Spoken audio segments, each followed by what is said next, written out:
Wednesday edition of lcpioneers.com Live, presented by PioStream. We are on Facebook Live 4 days a week, Tuesday through Friday, 11:30 a.m. Pacific Time, keeping you connected with student athletes, coaches, alumni, and members from the Lewis and Clark College community at large. As we move into the late part of July, week 18 of the show, you can watch all of our past shows on demand at youtube.com/lcpios. lcpios is the correct address, youtube.com/lcpios. Hi, everyone. I am Ryan Goff. I am the play-by-play voice and director of athletic communications for Lewis and Clark. We are the Pioneers out of Portland, Oregon, competing in the Northwest Conference, member of a 9-institution conference throughout Northwest Oregon and the state of Washington, and a chance to compete on a nationwide scale with over 430 institutions throughout the entire country in the NCAA Division III ranks. And with Lewis and Clark's robust overseas study program, too, our opportunity to give students experiential liberal arts experiences all throughout the entire planet. I mean, they have opportunities. We talked to Sarah Starnes yesterday on the show, opportunity to study her last fall semester in Berlin. It really is a neat opportunity to kind of have that holistic liberal arts education, and that's provided courtesy of Lewis and Clark College. And today we will have the college's Dean of Equity and Inclusion, Mark Figueroa, will join us. We're going to have a conversation over, what his office provides the campus community, both current and past members of the community.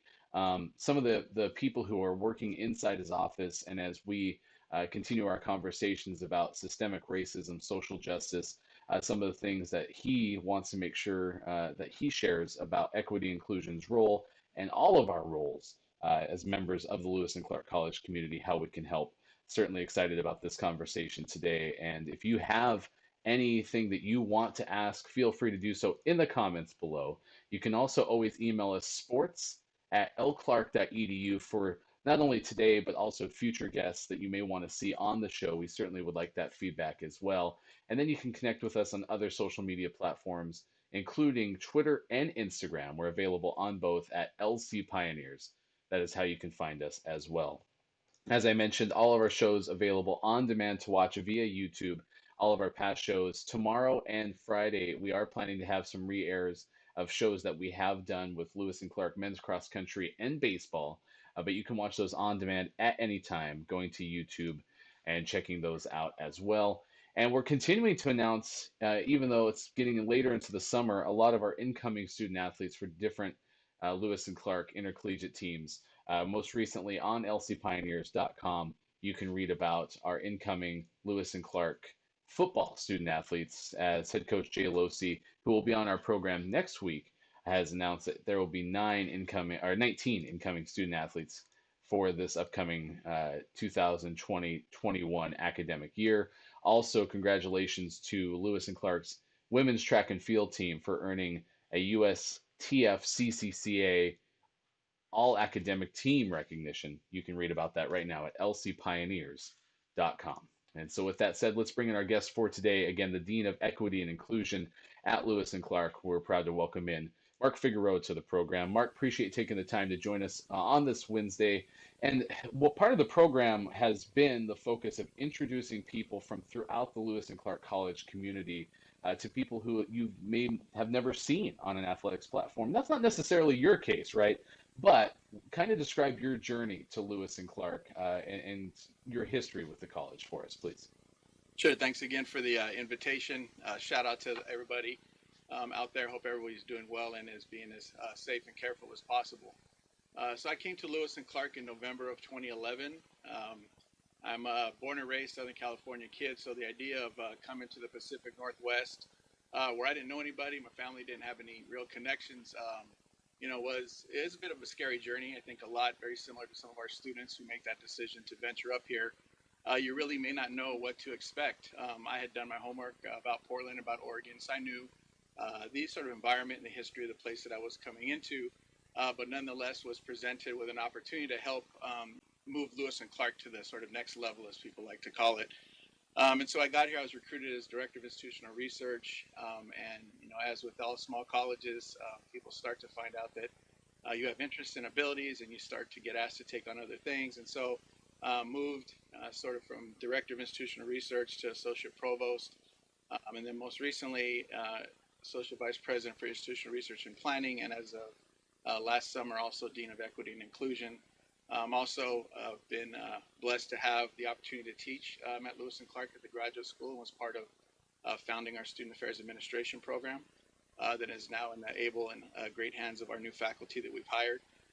And also, too, along my way, I was fortunate to meet with our previous coaching staff and talk to them about, any way that I could be involved in assisting with the team. And for me, it really was an opportunity to get back into connection with working with students. I'd had that benefit throughout my career of working with students, and that's really what's kept me energized.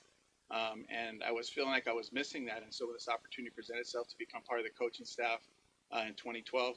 Took that with open arms. As any good liberal arts student, you look for opportunities for growth and for challenge. There certainly was one for me to sort of balance, both the passion for coaching and the team, but also thinking about your role as a mentor, advisor, and support person for our team as well. So that's a role I've taken on. I've been able to work with other folks in athletics as well, and just like to be able to have that balance. And for me, it really feels sort of like self-care and therapeutic. And I know that's one of the things that we talk about quite a bit, is this sort of notion of self-care. To be quite honest, not something that I've done very well, but I've been able to find that with athletics in terms of helping to provide that balance and also provide some support for our students and for our staff as well. Back with you on lcpioneers.com live. Our guest today is Dean of Equity and Inclusion for Lewis and Clark, Mark Figueroa, joining us on the program. Mark, let's discuss what the office, the OEI office, supplies. Just a general description of certain things that you offer the community. Sure. So our office serves the entire LC campus community. So I know, even though we're physically located on the CASS campus, a lot of the work that we do expands across the institution. Our Office of Equity and Inclusion also has a committee, an institution-wide committee that has representation from across the 3 schools, as well as common services. Our office right now, really the work we've been doing is trying to provide support for our community. We have office hours that we've been providing for individuals, and we've been meeting with current students, alums, parents, other individuals who'd like to talk to us more about some of the issues that are going on at Lewis and Clark College. We've also developed an anti-racism resource page at the request of a number of our community members to provide at least some materials to start to begin this sort of learning process. And that I think is really what we're working on as an institution, understanding that the changes that we want to see are going to take some time. I mean, you can't undo hundreds of years of institutional, the way institutions have been operating in a week or 2 weeks. And we know that what we've heard from our students is, there are some concerns around the climate, if you will, at Lewis and Clark College. And part of what our office is trying to do is to work to help to improve that climate. But it's not something that our office does, on our own. Myself, Tori, who's our assistant director, and Casey, who is our associate dean and our new Title IX coordinator, we're 3 individuals working across the institution, trying to have other individuals who have responsibility for, curriculum and co-curriculum, understand what our students' needs are and how best to serve those. The way that I like to sort of frame the work that we do, particularly for our students, and thinking about the college, and thinking about our CAS students in particular, our undergrad students, thinking of our college sort of from the notion of home, right? We invite students to be part of our community. They come to be part of our community. This, in essence, is their home for 4 years. And so part of the question is, how would you like to feel and be treated within your own home? And so for me, the idea of helping our students and our faculty and our staff understand, how are people seen, how are people heard, and how are people valued? Because if people aren't seen, that they don't feel, or they're not heard, or they're not valued, it's really hard to feel part of a community. And now we talk a lot about the sort of differences between diversity, equity, and inclusion, and they're used sort of interchangeably or synonymously. And I've been asked, Mark, how would you make a differentiation? And again, this is a very sort of, sort of almost humorous, but I think gets the point sort of image of what those 3 different things mean. And obviously can go into much more detail. But diversity really is about developing a critical mass, right? It's sort of getting an invitation to a party, right? As a party on campus, did I get invited? That's sort of like diversity, developing a critical mass, and you have a lot of perhaps different folks in the space together. If you've ever been in that situation, you walk into a space and you don't know anybody, it doesn't feel particularly comfortable. The equity piece comes from the sort of party scenario. If you heard your song being played, you're like, okay, I don't know anybody here, but at least they're playing some music I like and I'm familiar with. And then the inclusion part comes when did somebody ask you to dance? And even better, did somebody ask you, hey, can you help us plan the next party? So, I mean, it sounds sort of funny and joking, but from a sort of collegiate perspective, I think you get that. And so, really, we're working on all three. We know that there are some areas within our campus that there is not good representation, particularly from with ethnic diversity. And so, we're working on those issues. A number of the things that we outlined in the president's letter earlier in June around some of the things that we're working on trying to develop additional scholarship funds to help offset cost of attendance. We know that's an issue for a number of our students. Working on developing and enhancing some of the current training we're doing around anti-racism that will be rolling out next year for our campus community.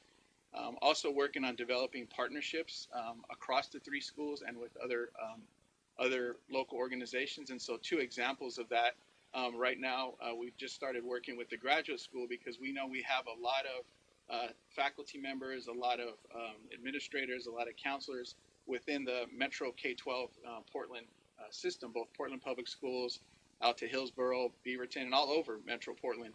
And so how best can we utilize our alums as ambassadors for the college to get the word out about Lewis and Clark and help us to develop a pipeline with more students locally, particularly focusing on students who historically haven't come to Lewis and Clark from our local community. So using that as an outreach and a pipeline. In addition to that, for example, on the Title IX side, which we know with the new regulations coming down, there's going to be additional obligations for the college. So our new Title IX coordinator, Casey Biebrick, who's also a lawyer by training, is going to be offering a course at the grad school for law schools, in essence, to help train folks to act as advisors for students who are going through the Title IX process. So those are just a couple examples of some things that we're working on in terms of collaboration across the institution and outside to the external community. We're also going to be partnering with the Posse Foundation. For those of you who aren't aware, you can go to possefoundation.org. It's a national organization that's specifically was designed with the intention of creating a pipeline for first-generation low-income students of color who historically haven't gone to elite schools and liberal arts colleges like Lewis and Clark to help to develop that pipeline. And so we're now part of that Posse Foundation and expect to see some good results in terms of our ability to recruit more students, particularly students of color who we know are not a critical mass at Lewis and Clark. So those are a few things in addition to the anti-racism workshop series that Tori Leader's been conducting as well. And you can go to the OEI website right off of the L. Clark website. If you click the diversity button, you'll get to our office and you can see a host of the other things that we're working on as well. Our guest is Mark Figueroa, the Dean of Equity and Inclusion at Lewis and Clark College. We invite you to go to youtube.com/lcpios to watch archive shows, including this one. It's odd that today, of all days, I'm having some of the worst internet that I've had. So if for some reason this isn't coming across live, I do want to invite you to go to youtube.com/lcpios to make sure that you can watch everything in its entirety because we are recording it locally. Now, Mark, let's talk about community approach to fighting systemic racism and being able to kind of create an ideal picture. Describe what a community approach and how everyone can get involved with some of the work that OEI is doing. Right. So I think the first sort of step is, trying to figure out what is it that I don't know, right? So I know a lot of people have been asking, what are some things I should read? What are some things I should be doing?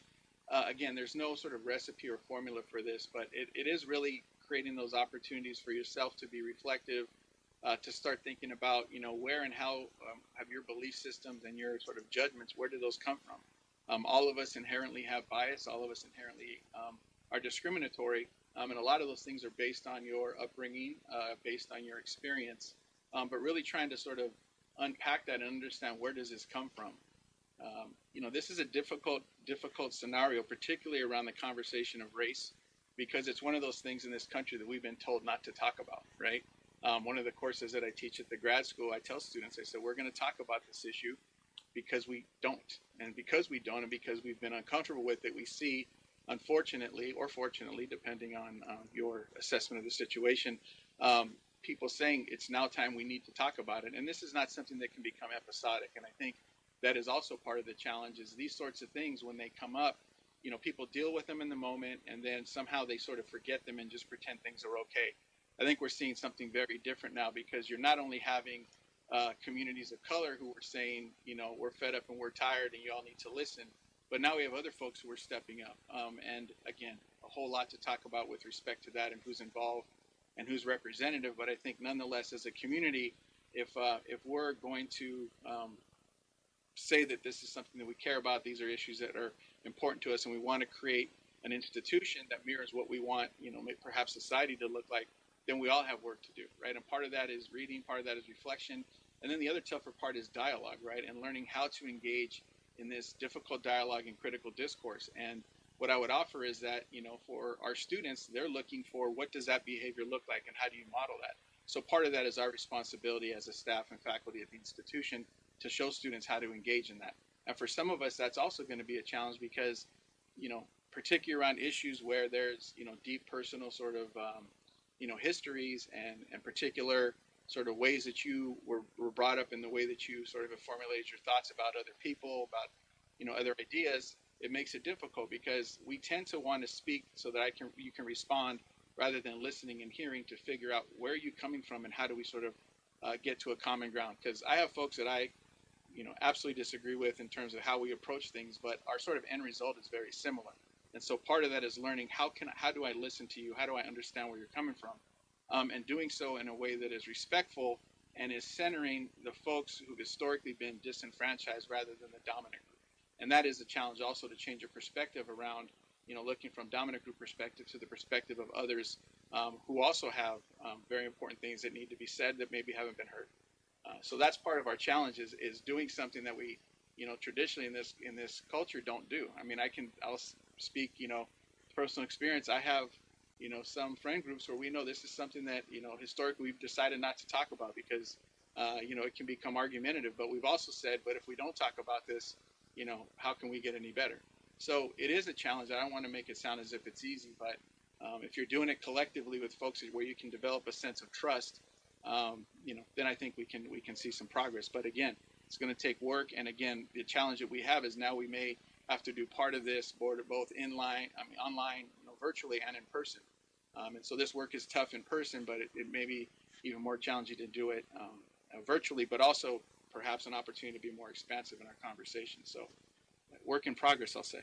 Yeah, and you discussed, this community approach and gave us kind of overhead of what that might look like. And also, I'm curious, getting involved with student organizations too, NSO, ASLC, how is the office, engaging with the student-run organizations? Right. So we met with our student affinity groups earlier this summer, and we're going to be continuing conversations with the student organization leadership as well as the ASLC folks, because really it's important for us to make sure that we're hearing students and understanding what their needs are. We do know, but there's also, as we learn things, students, new students come to the campus, there's other things that come up. And what we're not asking students to do is to recount their trauma for the benefit of those who don't understand it. I mean, we know what some of the issues are, but the way that we go about addressing those issues and the way that we talk about that and approach that, that's something that we are going to have to do in collaboration with students, because we're not doing things for the students, we're doing things with them. And so that requires attention, that requires us listening and being collaborative and understanding, what makes most sense for Lewis and Clark, and how can we, develop programs and create engagement opportunities that are going to be sort of as broad as possible for engagement.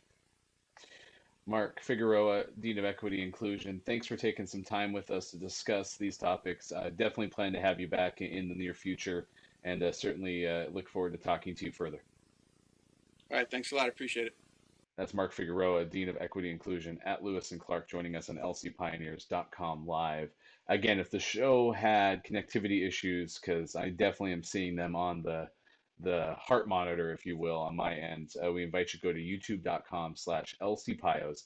We have the recording archived in my computer. We'll edit it, post it up, and you should be able to see that usually as early as 2 o'clock this afternoon. But community approach, definitely working on explaining how available OEI is to the Lewis and Clark College community. Questions, concerns, collaborations, all available by contacting them. And we've posted up the email address a couple of times, diversity inclusion at lclark.edu. But certainly, if you ever have any questions during the show, you're welcome to put them in the Facebook Live comments, or you can always contact us after the fact, sports@lclark.edu. But Mark is heavily involved across campus. It was great to hear his journey to start things off, because you can see how involved he's been with Lewis and Clark for so long. And now, as the dean of the E&I OEI office, pretty impressive to have a chance to talk to him, and I'm thankful for his time today. As I mentioned, no live guests tomorrow nor Friday. We just weren't able to connect with anybody as it was men's cross country and baseball that we had planned to bring onto the show. So with that said, we will have some re-airs of some recent interviews with those two programs, and then excited and looking forward to next week as well. I do know Lisa Kumasaka from softball, a recently graduated senior, head football coach Jay Losi, planning to join us next week. Continuing to stay in touch with different folks as well to try to get on the show. So again, if you have suggestions, we'd love to know. You can email us, sports@lclark.edu. So until we talk to you again soon for another live edition of the show, we certainly appreciate you taking the time to watch us today. And 4 days a week, Tuesday through Friday, 11:30 a.m. Pacific time on Facebook Live, archived youtube.com/lcpios. Big thanks again to Mark Figueroa for joining us. I'm Ryan Goff, and we will talk to you again soon for more of the show. Goodbye, everybody. I'm Casey Jones, and I teach a range of classes: general chemistry, organic chemistry, and also some advanced classes. And I have a research lab that currently I have 4 students working with me as part of the Rogers program. The summer experience is a way to get really deeply involved in the science that is here and be able to start to define what might be what you want to do next. So the brown bag gives our students a chance to explain their research and really show the context and the application of what they're doing to a very broad range of students and faculty. It's interesting to be able to communicate to other scientists what your work is, and it forces you to learn how to talk about your subject so that not only experts in your field can understand it, but others can understand it as well, which I just believe is a good life skill. To talk about your research in a way that anybody can understand it really is a valuable experience, and it's something that you don't get a lot of practice for except in these contexts. Because oftentimes you're giving a presentation to a classroom filled with people who know basically the same things that you do, but in a brown bag, you have to be able to explain and provide motivation for everything that you're working on and why it's important and why it's relevant to be studying.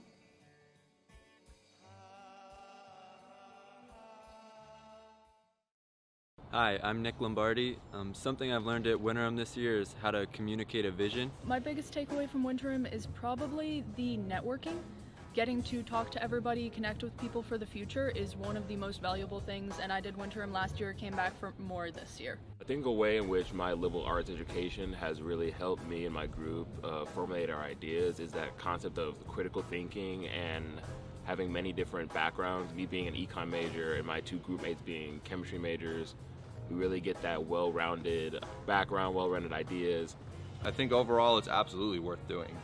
You find yourself not only being more prepared for, say, this next semester, on top of being more prepared for life in general.